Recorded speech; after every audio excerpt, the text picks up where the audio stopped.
réparer ce qui est usé. Bah moi, choisir. C'est faire attention à ses actes d'achat et de savoir que c'est possible aujourd'hui de faire attention et d'acheter des éléments pour la maison, mais tout en respectant la planète. C'est super important. Que zéro déchet, en fait, ça touche tous les actes de la vie, presque. À chaque fois qu'on fait quelque chose, on devrait se poser la question, même si on ne le fait pas toujours.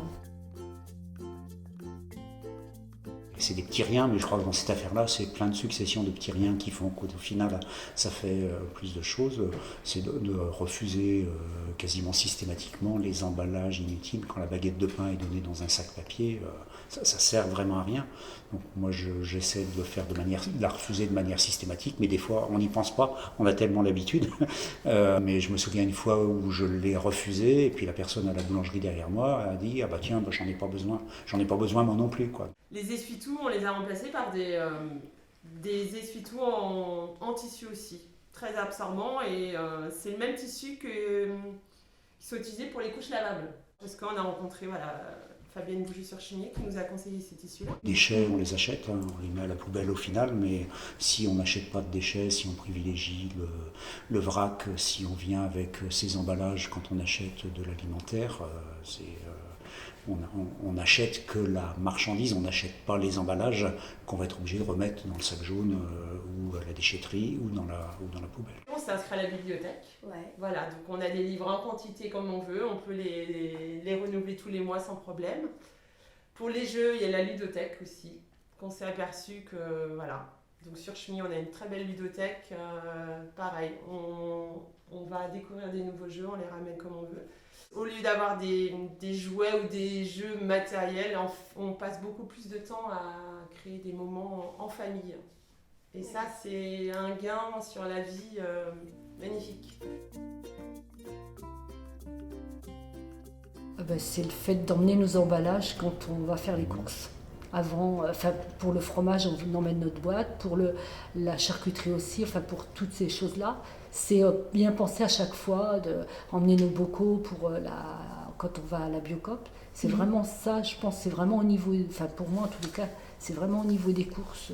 À chaque fois qu'on va faire des courses, bien penser à ramener tout ça. Et puis privilégier le vrac, privilégier, on fait partie d'une AMAP aussi, privilégier tout ce qui est local. Au niveau des produits aussi, c'est le dentifrice qui a été un grand chamboulement qu'on fabrique maintenant. Alors avec de l'argile et de la bicarbonate simplement, et puis des huiles essentielles pour parfumer, voilà, comme on veut. Ça mousse pas, mais ça lave bien, voilà.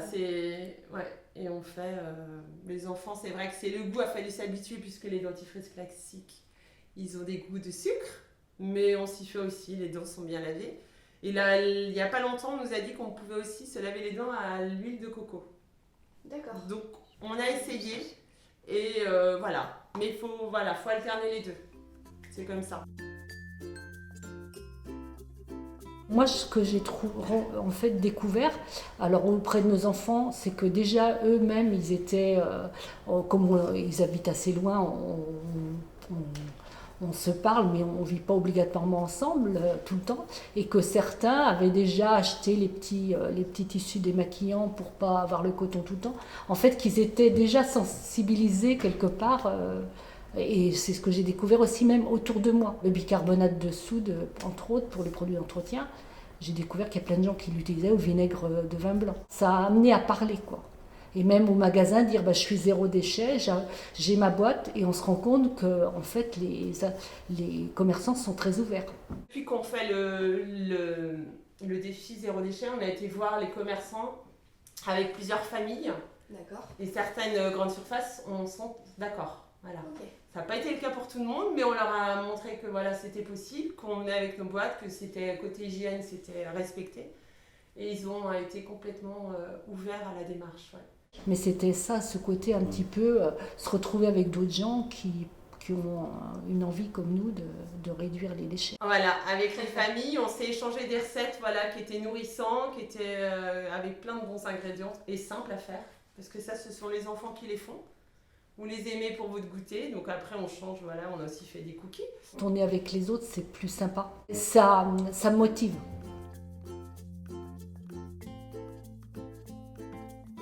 Il faudrait qu'en fait chaque famille aillent visiter les centres de tri pour voir vraiment l'impact de nos déchets sur la nature, sur l'environnement. Ouais. Et d'avoir un autre regard et de savoir que tous nos emballages qui ne sont pas recyclés sont enterrés dans la terre. Il y a des masses énormes, ça laisse sans voix, quoi. On a envie de faire nos gestes au quotidien dans la famille pour pas que nos déchets soient enterrés. Et logiquement, c'est des choses qui sont intéressantes parce que ça permet de prendre conscience qu'effectivement, quand on achète un truc sous blister ou sous la partie carton qui est dans le fond du blister, elle va éventuellement être compostée ou elle peut être remise dans le sac jaune, mais la partie blister plastique, à vie, elle va être enterrée dans un trou entre Bourgneuf et Saint-Quentin, quoi. C'est vrai que je pense qu'en tous les cas, ça permet de faire des économies, ça c'est sûr, parce que ne serait-ce qu'un produit d'entretien, bicarbonate de soude et vinaigre de vin blanc, ça ne coûte rien. On a rencontré Béa Johnson qui est venue faire une conférence par rapport aux familles zéro déchet au mois de juin, au tout début du défi. Et elle nous a dit qu'on avait une richesse énorme au niveau de la France et qu'on n'en était pas conscient. Voilà, qu'il y avait du vrac partout chez le petit producteur, au marché, mais qu'on n'avait pas pris nos habitudes d'achat et que grâce au défi zéro déchet, on est revenu voir le commerçant et il y a eu vraiment de la convivialité aussi et des beaux partages humains. Voilà. Et ça, c'est aussi important. C'est environnement, mais aussi le rapport humain avec les commerçants qui a été d'une richesse, ouais, complètement. C'est un tout petit, c'est un minuscule grain de sable, mais c'est un petit caillou qui s'ajoute à un autre petit caillou, qui s'ajoute à un autre petit caillou, etc., quoi. Non, voilà, ça va continuer parce qu'on a pris conscience, voilà, de nos actes et on avancera plus vite, ouais.